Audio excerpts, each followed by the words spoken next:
The general in charge of Ukraine's stuttering counteroffensive in the south has said Russian defenses are making it difficult for military equipment, including Western tanks and armored vehicles, to move forward. Again, Oleksandr Tarnavskyi says his forces are struggling to overcome multi-layered minefields and fortified defensive lines. That is why most of the tasks have to be performed by troops. He says Russia's military has displayed professional qualities by preventing Ukrainian forces from advancing quickly.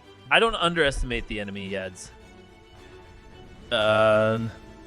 Latest unconfirmed reports from the U.S. suggest the main thrust of the counteroffensive has begun.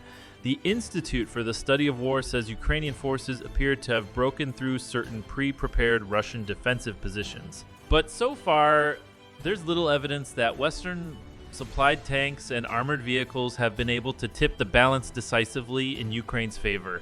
Several Leopard tanks and U.S. Bradley fighting vehicles were damaged or destroyed in the first days of the offensive near the city of Urik. Ukraine's 47th Brigade, which had largely been trained and equipped by the West to try to break through Russian lines, were soon stopped in their tracks by mines and then targeted by artillery. Russia released multiple videos of the incident claiming Ukraine's offensive had already failed.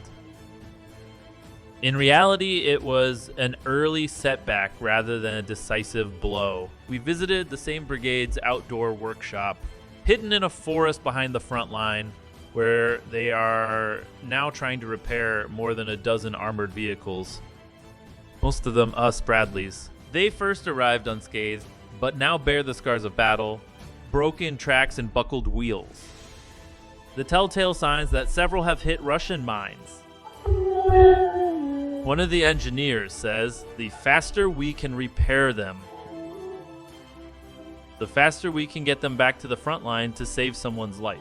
But he also admits that some are beyond repair and will have to be either scavenged for spare parts or returned to our partners to be rebuilt. While Western armor has provided Ukrainian troops with better protection, it has not been able to punch through the rows of Russian mines, one of the biggest barriers for Ukraine's advance. Traveling the southern front, we also saw British-supplied Mastiff armored vehicles damaged and destroyed. The 47th Brigade is now using some of its older Soviet-era tanks to clear minefields, but they too can't escape the explosives hidden in the ground, even when fitted with specialist mine-clearing equipment. Near the front line, Tank Commander Maxim showed us his recently damaged T-64 tank.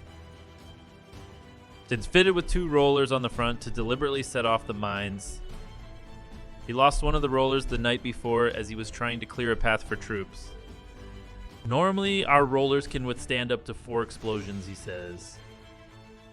But the Russians, he adds, have been laying mines on top of each other to destroy their mine-clearing equipment. It's very hard because there are too many mines, Maxim says, adding that there were often more than 4 rows of minefields in front of the Russian defensive lines. It's been painful to watch the battle unfold for Duck and his drone reconnaissance team from Ukraine's volunteer army. Doc, his call sign, took part in last year's successful offensive on Kherson.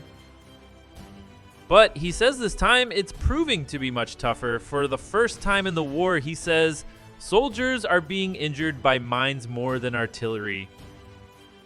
When we go forward, we meet minefields everywhere. Doc shows me a video he recently filmed from one of his drones while Ukrainian troops advance towards a Russian trench. There's a massive explosion as soon as the soldiers enter. The trench was empty but rigged with mines. Doc says Russian forces are now using remotely controlled mines. When our soldiers get to the trenches, they push a button and it blows up, killing our friends. He says he's seen the tactic being used over the past 2 weeks and calls it a new weapon. There is a military logic to Ukraine's offensive in the south. It's seen as key to dividing Russian forces and reaching the occupied cities of Melitopol and Mariupol, all the way to Crimea.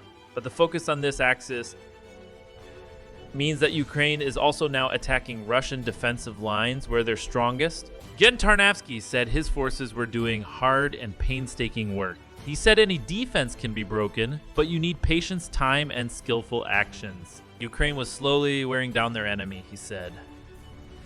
Russia didn't care about losing men, and recent changes in their military leadership means everything is not okay. He added he insisted that Ukraine had yet to commit its main strike force. Slow or not, the offensive is taking place, and it will definitely reach its goal, he says. I asked again Tarnavskyi how we can judge whether it's a success or a failure.